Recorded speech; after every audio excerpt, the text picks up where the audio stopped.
언니 나 진짜 미치겠어.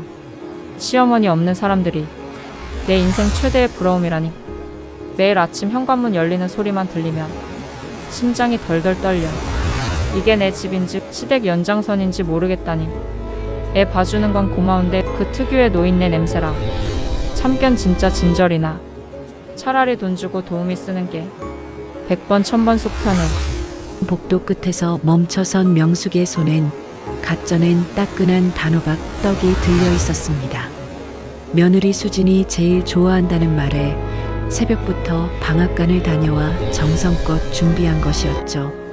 하지만 굳게 닫힌 문 너머로 새어나오는 목소리는 명숙의 심장을 날카로운 얼음 송곳으로 찌르는 듯 했습니다. 수진의 통화는 멈추지 않았습니다.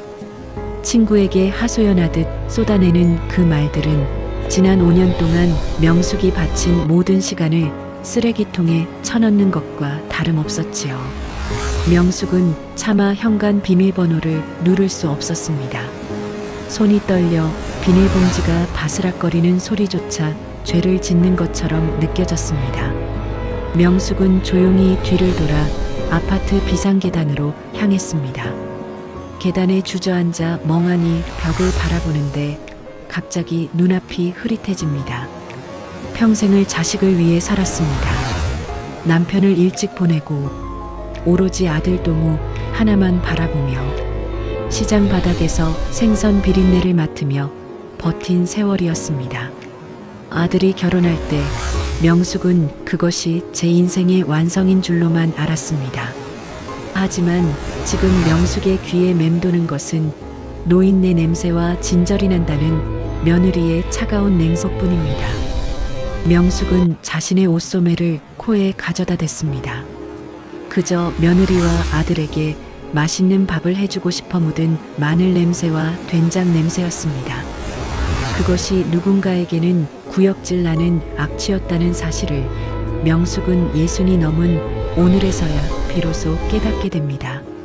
사실 명숙의 일과는 전쟁과도 같았습니다. 매일 새벽 오시면 눈을 떴지요. 경기도 외곽의 낡은 빌라에서 서울 잠실에 있는 아들. 집까지 가려면 버스와 지하철을 3번이나 갈아타야 했습니다. 무릎 연골이 다 닳아 비가 오는 날이면 계단을 오르내리는 것이 지옥 같았지만 명숙은 단 한 번도 아들 내외에게 힘들다는 내색을 하지 않았습니다. 도착하자마자 밤새 어질러진 거실을 치우고 자고 있는 손녀를 위해 정성껏 죽을 끓였습니다. 맞벌이 하느라 고생하는 아들 부부가 퇴근하고 돌아오면 언제든 갓 지은 밥을 먹을 수 있게 냉장고를 채워두는 것이 명숙의 유일한 기쁨이었습니다. 하지만 명숙이 당연하게 생각했던 그 배려가 어느덧 며느리에게는 당연한 권리가 되었고 어느새 숨막히는 간섭이 되어 있었습니다. 명숙은 문득 자신의 손목을 내려다봅니다. 무거운 냄비를 들고 아이를 업어 키우느라 퉁퉁 부어오른 관절염 마디들. 그것은 명숙에게 훈장이었지만 타인에게는 그저 거추장스러운 노인의 흔적일 뿐이었습니다. 아들 동우는 어땠을까요? 가끔 어머니의 고생을 알아주는 듯 했지만 결국 며느리와 갈등이 생기면 언제나 엄마가 좀 참아줘라며 등을 떠밀었습니다. 명숙은 그 참아달라는 말이 세상에서 가장 무거운 짐이라는 것을 이제야 알 것 같습니다. 자식을 위해 기꺼이 짊어졌던 그 짐이 사실은 자신을 서서히 짓누르고 있었음을 명숙은 비상계단의 차가운 냉기를 느끼며 통감합니다. 명숙은 계단에서 일어나 들고 있던 떡 봉투를 현관 손잡이에 걸어두었습니다. 그리고는 떨리는 손으로 문자를 썼지요. 수진아, 떡 가져다 두었다. 오늘 몸이 좀 안 좋아서 일찍 간다. 내일부터는 당분간 쉬어야겠구나. 집으로 돌아오는 지하철 안에서 명숙은 창밖을 보지 못했습니다. 창문에 비친 자신의 초라한 모습이 보기 싫었기 때문입니다. 늘어진 티셔츠, 물 빠진 바지, 그리고 무엇보다 슬픔에 찌든 눈동자. 명숙은 집에 도착하자마자 아들 집 현관 비밀번호를 잊어버리기로 했습니다. 그리고 휴대폰의 전원을 껐습니다. 다음 날 아침 알람 소리도 없이 눈을 뜬 명숙은 기묘한 해방감을 느꼈습니다. 평소라면 지금쯤 지하철 안에서 졸고 있었을 시간이었지요. 하지만 명숙은 다시 이불 속으로 파고들었습니다. 아무도 깨우지 않는 시간, 아무것도 책임지지 않아도 되는 공간. 그 낯선 자유가 처음에는 너무나 두렵고 서러워 명숙은 베개를 적시며 소리 없이 울었습니다. 하지만 며칠이 지나도 아들로부터는 제대로 된 걱정 어린 연락이 오지 않았습니다. 고작 엄마 갑자기 안 오면 수진이가 너무 힘들어해요. 이번 주까지만 쉬고 다음 주부터는 꼭 와주세요라는 용건 위주의 메시지뿐이었죠. 명숙은 그 메시지를 읽고 차갑게 미소 지었습니다. 아들에게 어머니는 사랑이 아니라 필요였을 뿐이라는 확신이 드는 순간이었습니다. 명숙은 그 길로 장롱 깊숙이 넣어두었던 비상금을 꺼내 집을 나섰습니다. 갈 곳 없이 헤매다 들어간 곳은 동네 주민센터의 작은 취미 교실이었습니다. 창가에 놓인 형형색색의 천 조각들과 자수틀이 명숙의 시선을 사로잡았지요. 사실 명숙은 어릴 적 동네에서 손재주 좋기로 소문난 소녀였습니다. 하지만 가난한 집안 형편에 자수 바늘 대신 생선 칼을 잡아야 했고 실타래 대신 아들 기저귀를 빨아야 했습니다. 누구든 환영합니다. 한번 해보시겠어요? 강사의 친절한 말에 명숙은 쭈뼛거리며 자리에 앉았습니다. 거친 손으로 조심스럽게 바늘을 잡았습니다. 한 땀 한 땀. 처음에는 바들바들 떨리던 손끝이 시간이 흐를수록 리듬을 타기 시작했습니다. 하얀 천 위에 분홍빛 진달래가 피어나고 푸른 잎사귀가 돋아나기 시작했습니다. 그 순간 명숙은 기묘한 경험을 합니다. 바늘이 천을 통과할 때마다 가슴속을 짓누르던 우라와 슬픔이 한 올씩 풀려나가는 것 같았거든요. 며느리의 독설도 아들의 무관심도 고단했던 시장통의 기억도 자수틀 안에서는 그저 아름다운 배경색이 되었습니다. 명숙은 매일같이 공방을 찾았습니다. 며느리 수진에게서 오는 도대체 언제 오실 거냐는 독촉 전화는 진작에 수신 차단을 해두었습니다. 오로지 자신만을 위한 시간. 명숙은 태어나서 처음으로 누구의 엄마가 아닌 오명숙이라는 사람의 취향을 발견해 나가기 시작했습니다. 그녀의 자수는 다른 이들과는 달랐습니다. 투박하지만 힘이 있고 삶의 애환이 서려 있는 독특한 질감을 가지고 있었지요. 명숙의 인생을 바꾼 사건은 우연한 기회에 찾아왔습니다. 공방을 방문했던 유명 인테리어 잡지의 에디터가 명숙의 작품을 발견한 것이지요. 이 자수는 단순한 기술이 아니에요. 삶의 이야기가 느껴져요. 선생님, 이걸 혹시 전시해봐도 될까요? 명숙은 처음엔 손사래를 쳤습니다. 그저 노인네 심심풀이라고 생각했으니까요. 하지만 에디터의 설득 끝에 SNS에 명숙의 작품 사진이 올라갔고 결과는 가히 폭발적이었습니다. 할머니의 위로 시간을 수놓는 작가라는 수식어가 붙으며 순식간에 수만 명의 팔로워가 생겨났습니다. 젊은이들은 명숙의 자수를 보며 눈물을 흘렸고 또래 시니어들은 그녀의 당당한 홀로서기에 열렬한 응원을 보냈습니다. 명숙은 더 이상 아파트 비상계단에서 울던 그 초라한 노인이 아니었습니다. 그녀는 이제 자수 아티스트 오명숙으로 불리며 여러 문화센터에서 강의 요청을 받는 귀한 분이 되었습니다. 명숙은 생전 처음 자신의 이름으로 된 명함을 만들었습니다. 그리고 아들의 집에서 쓰던 것보다 훨씬 크고 세련된 냉장고를 자신의 집 거실에 들여놓았습니다. 더 이상 누구를 위해 억지로 음식을 채우기 위해서가 아니라 오로지 자신이 좋아하는 과일과 요커트를 넣어두기 위해서였지요.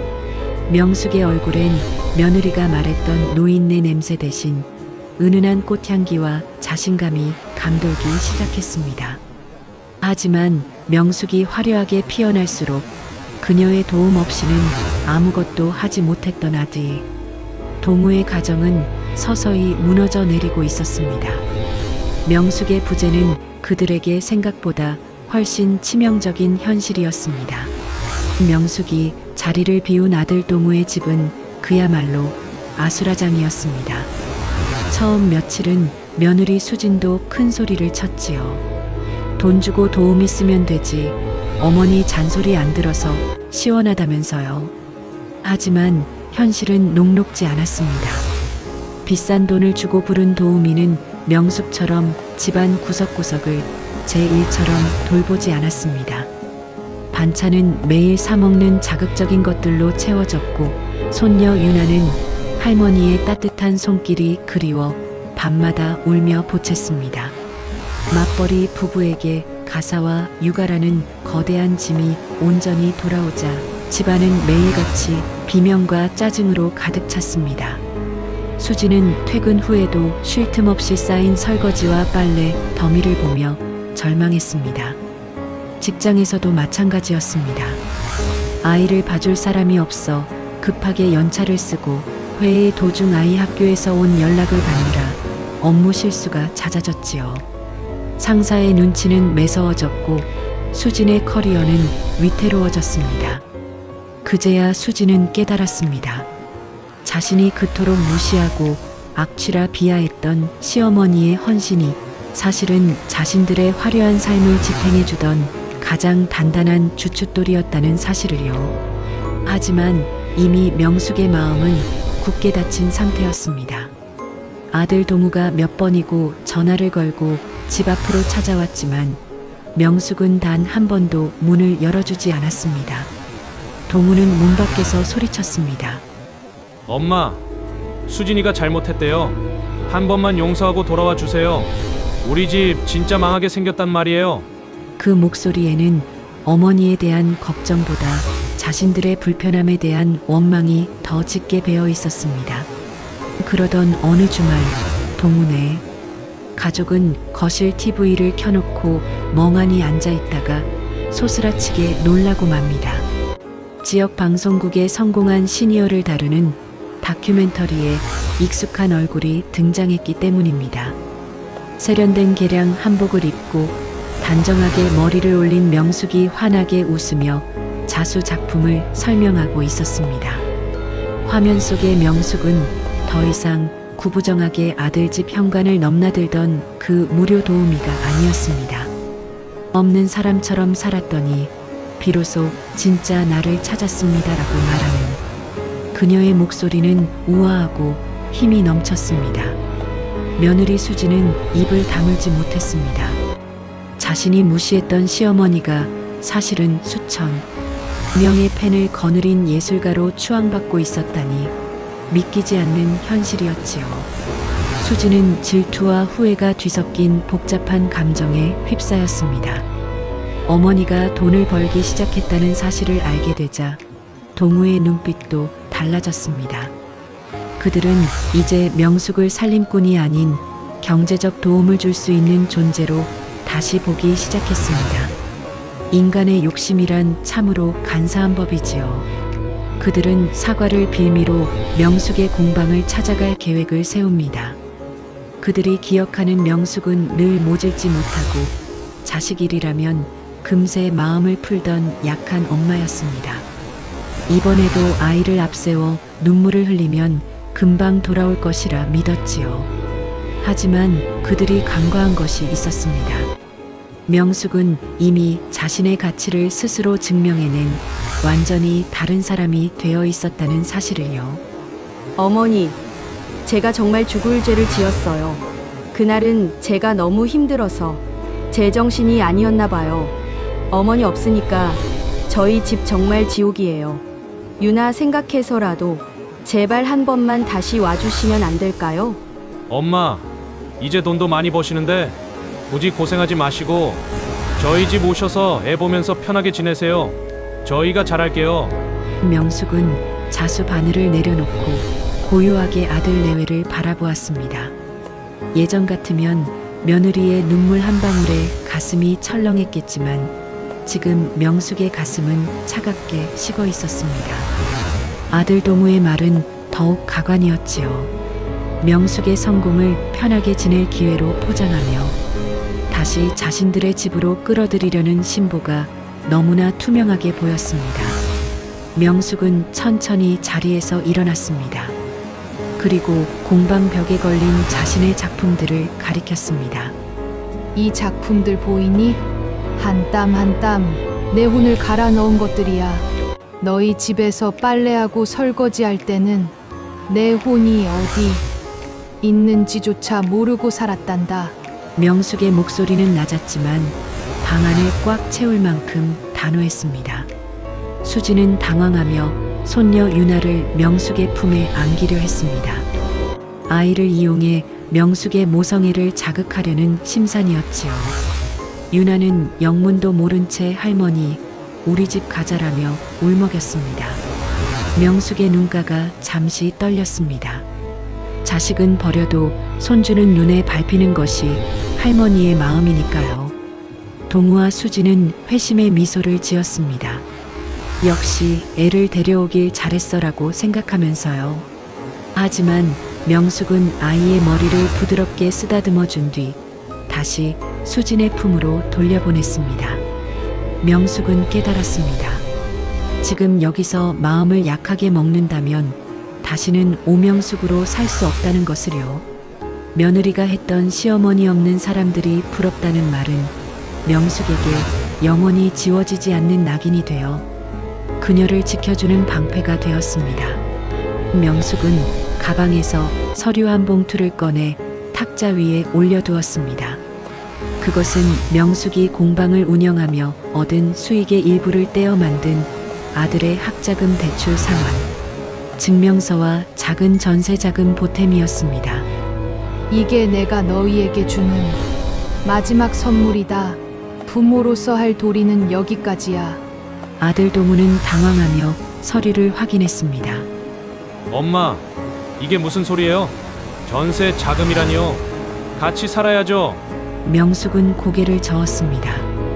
나는 이제 누구의 어머니로 죽어가는 삶을 거부한다.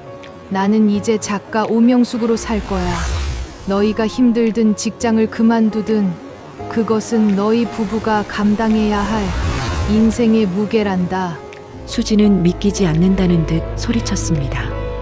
어머니, 정말 이렇게 냉정하게 변하실 줄은 몰랐어요. 저희가 잘못했다고 빌었잖아요. 명숙은 차갑게 미소 지었습니다. 냉정한 게 아니라 이제야 제 자리를 찾은 거란다. 너희가 말했던 그 냄새 나는 노인네는 이제 이 세상에 없어. 여기 있는 건 오로지 자기 인생을 스스로 수놓는 한 여자뿐이지. 명숙은 그들을 공방 밖으로 내보냈습니다. 문이 닫히는 소리와 함께 아들과 며느리의 고함 소리도 멀어져 갔습니다.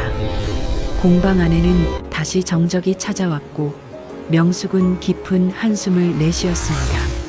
슬픔보다는 말할 수 없는 해방감이 온몸을 감쌌습니다. 그것은 영웅이 자신의 가장 큰 시련을 이겨내고 진정한 자아를 쟁취했을 때 느끼는 승리의 기분이었습니다. 그로부터 1년이라는 시간이 흘렀습니다. 명숙의 공방은 이제 지역의 명소가 되었고 그녀의 작품은 해외 전시회에 출품될 만큼 예술성을 인정받았습니다. 명숙은 더 이상 아침마다 지하철 고통에 시달리지 않습니다. 자신의 집 앞마당에 핀 꽃들을 보며 영감을 얻고 느지막이 일어나 차 한 잔을 마시는 것이 그녀의 일상이 되었습니다. 아들 동훈에는 어떻게 되었을까요? 명숙의 단호한 거절 이후 그들은 어쩔 수 없이 자신들의 삶을 스스로 꾸려나가기 시작했습니다. 며느리 수지는 회사를 그만두는 대신 남편과 가사 분담을 철저히 약속했고 부족한 점은 서로 채워가며 진짜 부모가 되어갔습니다. 시어머니의 빈자리를 채우며 고생해 본 뒤에야 그들은 비로소 명숙이 주었던 사랑이 얼마나 거대했는지를 진심으로 깨닫게 되었습니다. 이제 그들은 한 달에 한 번 명숙의 공방을 방문합니다. 하지만 예전처럼 당연하게 밥을 차려달라고 하지 않습니다. 오히려 며느리 수진이 명숙이 좋아하는 과일을 정성껏 깎아오고 아들 도모는 공방 바닥을 청소합니다.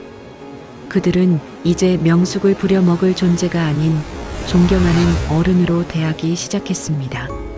명숙 역시 적당한 거리를 유지하며 손녀 유나에게 예쁜 자수를 가르쳐 줍니다. 할머니, 이 꽃 너무 예뻐요.